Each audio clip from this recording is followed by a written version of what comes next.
Yeah. Sales job. Yeah.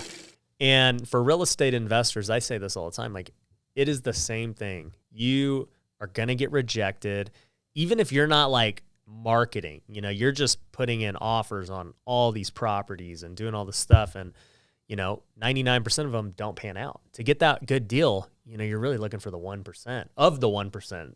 And so you have to be able to deal with rejection in this business. It's so true. And I think it's frustrating as well because when you're trying to get the 1%, very little mistakes can kill you. Yeah. And if you're playing scared or you're down or you're frustrated, people see that. People hear that in your voice. And that's another big aspect is getting someone to treat every door or every pitch like they're first because they know the right thing to do. But when you've had 10 no's in a row doing the right thing, you start to not do the right thing. Yeah. You know what's cool about you is that you are clearly explaining this. I can tell you can train the heck out of salespeople. Thank you. I am kind of the opposite. I'm naturally a good sales guy, always have been. Just when I was a kid, I was good at negotiating. I got suspended at school for selling Pokemon cards. But, you know, when I got into real estate and couch flipping, all those negotiations just continued to grow all the tricks. But I didn't know what I was doing.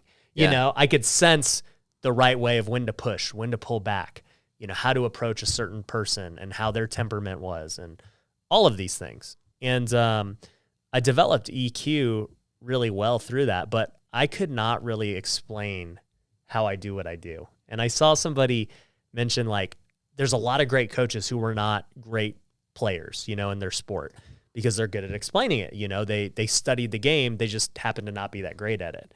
And then you have like a lot of good players who are terrible coaches because they were just naturally gifted. They don't know why, but they could just wake up, go to the gym and dominate. And that's cool that you're both. You know, you've dominated as a sales guy yourself, and then you're still able to give that wisdom. Well, thank you. That means a lot. I think for me, one thing that was fascinating about coming and seeing your business is I do feel that I've become very good at training sales reps and duplicating myself in that aspect.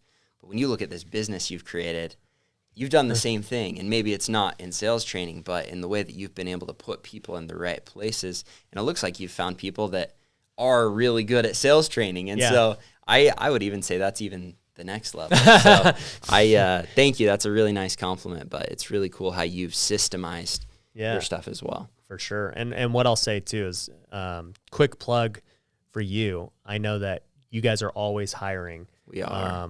You know, these sales reps for pest control and everything. So if you are watching the YouTube version right now, we're going to link to it below in the description, and we'll put it in the show notes on Apple Podcasts so they can reach out to you and, you know, get trained up and make $100,000 in 3 months. You know what's actually funny about that is you told me that a lot of times you have to tell people that, you know, you can make $15,000 in 3 months, even though you can make 100, because it's like people don't believe it. Yeah. No, it's hilarious. I was in Hawaii back in July of 2019. Brandon was having a mastermind, and, you know, I've been on Bigger Pockets a couple of times, but this was the first time meeting Brandon in person, and he was just coming up with that idea back then. They were talking about it, all the mobile homes, parks that they were trying to do, and I was like, yeah, it's cool. You know, but back then I wasn't thinking about it. I'm like, yeah, I mean, whatever. But Brandon was doing the same thing. He's using his influence to raise money and then his influence to find deals. And, you know, I just announced it like yesterday on Instagram stories. I already had 2 deals sent to me, right? Like 100 unit plus deals. And I had multiple people also message me like, hey, you know, we want in on the deals that you're going to get. Cause they trust me at this point. If Ryan thinks it's a deal, you know, we're comfortable with it. Yeah. And that's really how it's always been with my flips. Like at the end of the day, every flip we've ever done for the most part, my investors don't even really look at it. They're like, just how much do you want? Like, how much is it going to be? All right, cool. And that's how it goes down. Well, and I think that's such an incredible place to be, right? Where you've built your brand, you've built your reputation. And I think that all comes back to making sure you do things the right way. Right. I've seen so many people that'll burn someone on a little project for $5,000. Stupid. It's like, dude, you've completely destroyed your reputation, and that carries over. But if you can have the reputation of being the guy that every time you've paid what you said you're going to pay, and people don't ask questions. It's like, dude, take my money. Yeah. Well, and I'll say too, I've been transparent about losing hundreds of thousands of dollars on flips. I mean, when you flip a lot of homes, you're bound to lose on some.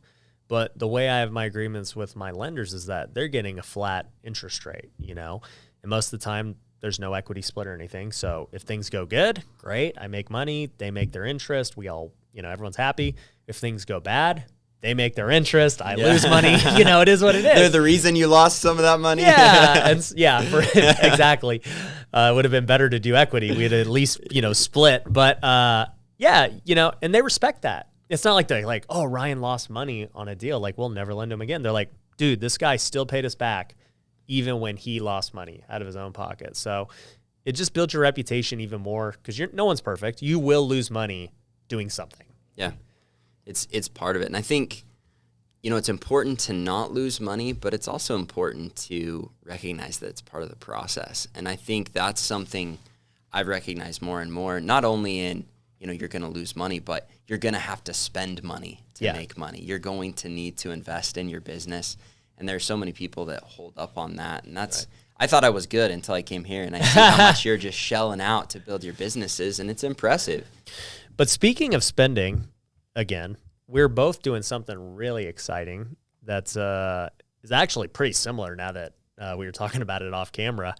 But we're both building dream homes. Yeah. Tell me about yours, dude. Yeah, we started the process a year and a half, 2 years ago. Oh, you've been at it for a minute. It's been a minute. Yeah, I think we bought the lot even over a year ago now. I'm trying to remember, but we just decided we wanted to do it. And for me, and this, I love that ours is kind of different, but everything again I do kind of works hand in hand with my business. So I'm sure it'll help on YouTube, but the biggest part of my house is creating a cool environment for my sales reps to come and hang out. And so we're building a house that has an indoor basketball court and an indoor swimming pool because it's in Idaho, 6 months out of the year. It's cold outside. And then a big like locker room, hangout, man cave. That's sick. Setup. So the house is going to be 18,000 square feet of like under roof. That's insane. There's a lot of that's garage space, and then how much is like living space? I would say actual living, not including all the sales rep stuff, is probably 8,000 square feet. Okay. Yeah, I mean the court takes up a lot. The garages take. I mean, you'll probably have a Lambo by then too. That's the goal. But yeah, I just want it to be this awesome space where all of my people can come. A lot of times we'll fly in a lot of my big sales reps from all over the country and just have a place where they can sleep, where they can shoot, they can swim, they can hang out, and it's kind of a separate part of my house so that my life can go on per usual and I can bounce back and forth. And so I love it, dude. So what do you think? What are you going to be all in at that? We're going to see. I feel like the budget is creeping. Oh, it always does. It always does. As we're going. Originally, I wanted to be $2 million or less. I think realistically, we'll see. It'll be under 2.5. I don't want to go over 2.5. But what if it does? I mean, this is your forever home. Yeah, it's true. I think things, you know, we can afford to do more if we need to. Right. The last thing, my fear is with my dream home is like, obviously we all have a budget, right? We don't want to go nuts. I think we all have our like, this would be a cool budget, and then this is like, I'm not going past this is budget. the line. But then, and then I'm really not going past this. Exactly. That's what I'm saying. Is because like the last thing I want, and this is what I'm thinking about is, you know, things are scaling and growing, and you are too.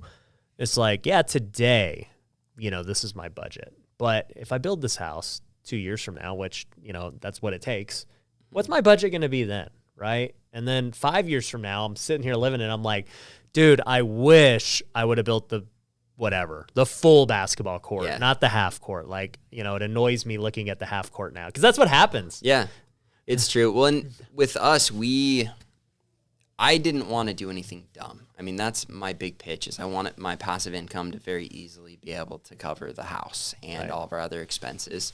But we kind of had a vision of, you know, maybe down the road we'll want this. And we're on 4 acres.